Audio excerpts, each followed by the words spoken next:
साथियों नमस्कार, स्वागत आप समूह का। इस वीडियो में हम दो महत्वपूर्ण बिंदुओं पर चर्चा करेंगे। पहला मुद्दा होगा बीपीएससी की ओर से जारी 1.70 लाख वैकेंसी की ओर। दूसरा मुद्दा शिक्षा विभाग और बीपीएससी की बैठक के बाद क्या निर्णय मुमकिन हो सकते हैं। सबसे पहले मैं आपको बता दूं कि इस वीडियो को पूरा देखिएगा, बीच में स्किप कीजिएगा तो बहुत सारी जानकारियाँ छूट जाएगी।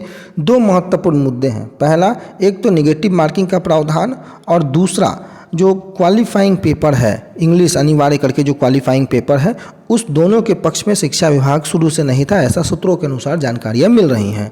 लेकिन चूंकि बीपीएससी ने जो परीक्षा पैटर्न जारी किया था, उस परीक्षा पैटर्न के अनुसार एक क्वालिफाइंग पेपर 100 अंकों का और 150 अंकों की जो परीक्षा होगी वो आपको मेन पेपर, जिसमें आपको निगेटिव मार्किंग के साथ परीक्षा देनी होगी। अब जो प्रस्ताव चल रहा है कि भाई केवल शिक्षा विभाग जो है वो 100 अंकों की ही परीक्षा लेने के मूड में था और निगेटिव मार्किंग के पक्ष में शिक्षा विभाग नहीं था, क्वालिफाइंग पेपर के पक्ष में शिक्षा विभाग नहीं था। और इसी सारे मुद्दों के बाद लगातार शिक्षकों और शिक्षक अभ्यर्थियों के बढ़ते दबाव के कारण अब शिक्षा विभाग और बीपीएससी की बैठक 29 तारीख को होनी है, दिन सोमवार होगा और बीपीएससी के चेयरमैन अतुल प्रसाद की अध्यक्षता में ये बैठक होगी। क्योंकि जो पैटर्न जारी किया गया है वो शिक्षक कम अधिकारी बनने का ज़्यादा पैटर्न लगता है। अभ्यर्थियों का आक्रोश भी है कि निगेटिव मार्किंग के साथ क्वालिफाइंग पेपर अंग्रेजी अनिवार्य। तमाम मुद्दों पर विरोध अभ्यर्थियों ने जताया है। नेता, मंत्री, विधायक, एमएलसी तमाम जगहों से विरोध जो है उसके स्वर उठते नजर आ रहे हैं, खुद महागठबंधन के अंदर से ही। अब उसके बाद शिक्षा विभाग और बीपीएससी ने बैठक करने का निर्णय लिया है, क्योंकि 1 से 12 तक 1,70,461 शिक्षकों की भर्ती होनी है और इसके लिए परीक्षा पैटर्न सहित वैकेंसी से जुड़े सभी मामले 29 मई को फाइनल हो जाएंगे। और भी जो विज्ञापन है उसमें देरी इसी कारण हो रही है। अदरवाइज विज्ञापन पहले जो था 20 मई तक आपको विज्ञापन आ जाना था, लेकिन अब आपको पता है कि 27-28 मई हो चुका है और विज्ञापन अब जून के प्रथम सप्ताह में आने की 5 तारीख तक जो है संभावना जताई जा रही है। बीपीएससी के अध्यक्ष अतुल प्रसाद की अध्यक्षता में शिक्षा विभाग और सामान्य प्रशासन विभाग सहित बीपीएससी के अधिकारियों की जो बैठक है उसमें वैकेंसी से जुड़े सभी पहलुओं पर चर्चा होगी और उसके बाद वैकेंसी जारी हो जाएगी। इसके पहले बीपीएससी ने वैकेंसी का प्रारूप शिक्षा विभाग को भेजा था ताकि विज्ञापन में किसी तरह की कमी और गलती ना रह जाए। इसके पहले शिक्षा विभाग ने तय कर दिया था कि नियोजित शिक्षकों को परीक्षा में शामिल होने के लिए उम्र सीमा की बाध्यता नहीं होगी। किसी भी उम्र के जो नियोजित शिक्षक होंगे वो परीक्षा में शामिल हो सकते हैं और शिक्षक पात्रता परीक्षा जो उत्तीर्ण सभी अभ्यर्थी हैं उनको उम्र सीमा में 10 वर्षों की भी छूट दे है। बीपीएससी ने शिक्षा विभाग को जो वैकेंसी का प्रारूप भेजा है इसमें कई महत्वपूर्ण बिंदुओं पर चर्चा होनी है, जिसमें सबसे पहला है कि 2 घंटे में 150 अंकों की परीक्षा होगी। 2 घंटे में 150 अंकों की परीक्षा होगी।